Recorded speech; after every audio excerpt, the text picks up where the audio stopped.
Hi అండి. అందరికీ శుభోదయము. ఈరోజు కార్తీక మాసము 9వ రోజు. ఈరోజు నిషిద్ధమైనటువంటి పదార్థములు. ఈరోజు నూనెతో కూడిన వస్తువులు ఏమీను స్వీకరించరాదు. అదేవిధంగా ఉసిరిని స్వీకరించరాదు.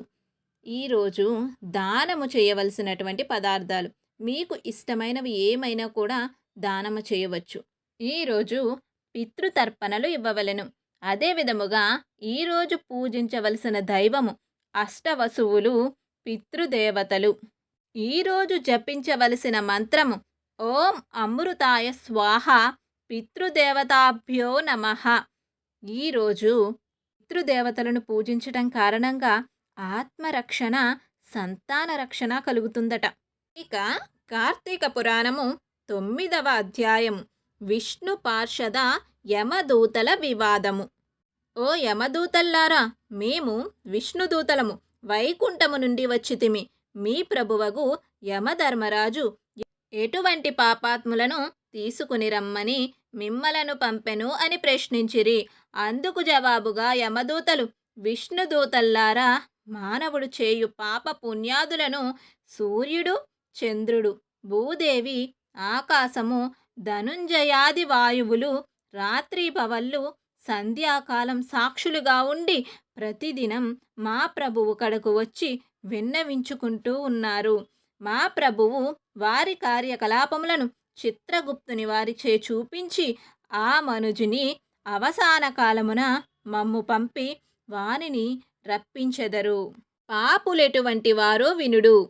వేదోక్త సదాచారములు విడిచి వేదశాస్త్రములను నిందించువారును, గోహత్య, బ్రహ్మహత్యాది మహాపాపములు చేసిన వారును, పరస్త్రీలను కామించువారును, పరాన్నభుక్తులు, తల్లిదండ్రులు, గురువులను, బంధువులను, కులవృత్తిని తిట్టి హింసించువారును, జీవహింస చేయువారును, దొంగ పద్దులతో వడ్డీలు పెంచి ప్రజలను పీడించువారును, జారత్వం, చోరత్వంచే భ్రష్టులగువారును, ఇతరుల ఆస్తిని స్వాహా చేయువారును, శిశుహత్య చేయువారును, శరణన్న వానిని కూడా వదలకుండా బాధించువారును, చేసిన మేలు మరచిన కృతజ్ఞులను, పెళ్ళిళ్ళు శుభకార్యములు జరగనివ్వక అడ్డు తగిలేవారును పాపాత్ములుగా పరిగణించెదరు.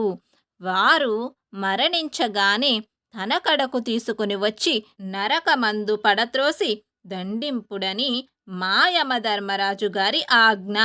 అది అటులుండగా ఈ అజామిలుడు బ్రాహ్మణుడై పుట్టి దురాచారములకు లోనై కులభ్రష్టుడై జీవహింసలు చేసి కామాంధుడై వావి వరసలు లేక సంచరించిన పాపాత్ముడు. వీనిని విష్ణులోకమునకు ఎట్లు తీసుకొని పోవుదురు అని అడగగా విష్ణుదూతలు, ఓ యమకింకరుల్లారా, మీరెంత అవివేకులు! మీకు ధర్మ సూక్ష్మములు తెలియవు. ధర్మ సూక్ష్మములెట్టివో చెప్పెదను వినుడు.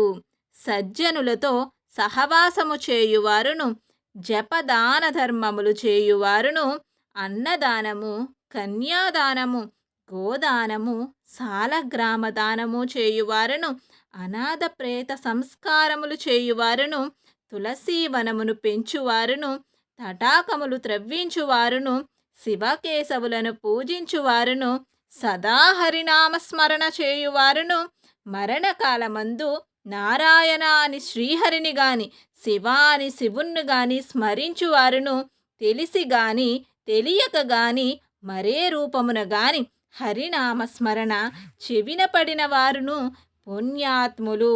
కాబట్టి అజామిలుడు ఎంత పాపాత్ముడైనను మరణకాలమున నారాయణ అని స్మరించుచూ చనిపోయెను గాన మేము వైకుంఠమునకు తీసుకొని పోవుదము అని పలికిరి. అజామిలుడు విష్ణుదూతల యమదూతల సంభాషణను ఆలకించి ఆశ్చర్యము పొంది, ఓ విష్ణుదూతల్లారా, పుట్టిన నాటి నుండి నేటి వరకు శ్రీమన్నారాయణ పూజ గాని వ్రతము గాని ధర్మములు గాని చేసి ఎరగను. వర్ణాశ్రమములు విడిచి కులభ్రష్టుడినై నీచకుల కాంతలతో సంసారము చేసి తిని నా కుమారిని అందున్న ప్రేమచే నారాయణానినంత మాత్రమున నన్ను ఘోర నరక బాధల నుండి రక్షించి వైకుంఠమునకు తీసుకొని పోవుచున్నారు. ఆహా! నేనెంత అదృష్టవంతుడను! నా పూర్వజన్మ సుకృతము, నా తల్లిదండ్రుల పుణ్యఫలమే నన్ను రక్షించినది అని పలుకుచు సంతోషముగా విమానమెక్కి వైకుంఠమునకు వెళ్ళెను.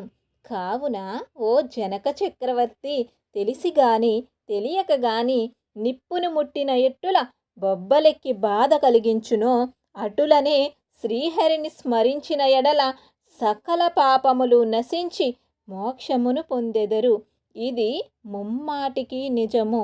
నవమాధ్యాయము 9వ రోజు పారాయణము సమాప్తము. ధన్యవాదములు. నమో నారాయణాయ నమః.